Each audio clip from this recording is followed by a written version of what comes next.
വാടനാംകുറിശി ആരബി കലാസമിതി and ഗ്രന്ഥശാലയുടെ നേതൃത്വത്തിൽ സംഘടിപ്പിച്ച അവധിക്കാല ക്യാമ്പ് സമാപിച്ചു. പൂക്കാം തളിർക്കാം എന്ന നാമകരണത്തിൽ സംഘടിപ്പിച്ച ക്യാമ്പ് മെയ് 2-നാണ് ആരംഭിച്ചത്. 10 ദിവസം നീണ്ടുനിന്ന ക്യാമ്പിൽ നിരവധി വിദ്യാർത്ഥികൾ പങ്കെടുത്തു.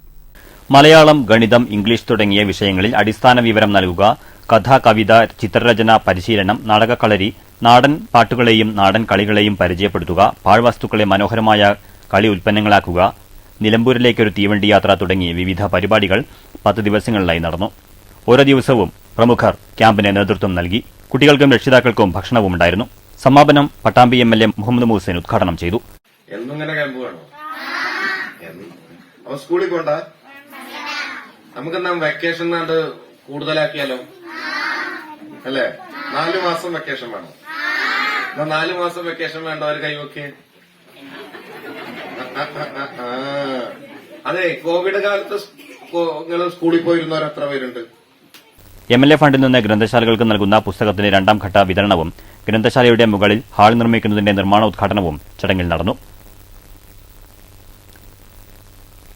പത്രപ്രകാശനവും നിർവഹിച്ചു. ഓങ്ങല്ലൂർ ഗ്രാമപഞ്ചായത്തിലെ ഹരിതകർമ്മസേന അംഗങ്ങളെ ആദരിച്ചു. ക്യാമ്പിൽ പങ്കെടുത്ത മുഴുവൻ കുട്ടികൾക്കും മെഡലും സർട്ടിഫിക്കറ്റും, ക്യൂസ് മത്സര വിജയികൾക്കും മുതിർന്നവരും ഉൾപ്പെടെയുള്ളവർക്കും പങ്കെടുത്ത ജില്ലാ ചെസ് മത്സരങ്ങളിൽ 1ാം സ്ഥാനം നേടി സ്റ്റേറ്റ് മത്സരത്തിൽ പങ്കെടുക്കുന്ന ആരോണിനും MLA ഉപഹാരം നൽകി അനുമോദിച്ചു. വനിതാവേദി ഒരുക്കിയ ഭക്ഷ്യമേളയും പുസ്തക പ്രദർശനവും രമേശ് വാഴക്കോട്ടിൽ വരച്ച ചിത്രങ്ങളുടെ പ്രദർശനവുമുണ്ടായിരുന്നു. ഗ്രന്ഥശാല പ്രസിഡന്റ് KV ഹരിദാസൻ മാസ്റ്റർ അധ്യക്ഷത വഹിച്ചു. പത്മശ്രീ ടീച്ചർ റിപ്പോർട്ട് അവതരിപ്പിച്ചു. ഓങ്ങല്ലൂർ ഗ്രാമപഞ്ചായത്ത് പ്രസിഡന്റ് രതി ഗോപാലകൃഷ്ണൻ, ഗ്രന്ഥശാല taluk secretary T Sathyanathan master എന്നിവർ മുഖ്യാതിഥികളായി. ഷൊർണൂർ ASI പ്രദീപ് ലഹരിവിരുദ്ധ ബോധവൽക്കരണ ക്ലാസ് എടുത്തു. ഖദീജ നസ്രിൽ കുട്ടികൾക്ക് ഗുഡ് ടച്ച് ബാഡ് ടച്ച് എന്ന വിഷയത്തിൽ സംസാരിച്ചു. Ward member Jalaja Sasikumar, RB secretary Sreeranj, Unnikrishnan master എന്നിവർ സംസാരിച്ചു.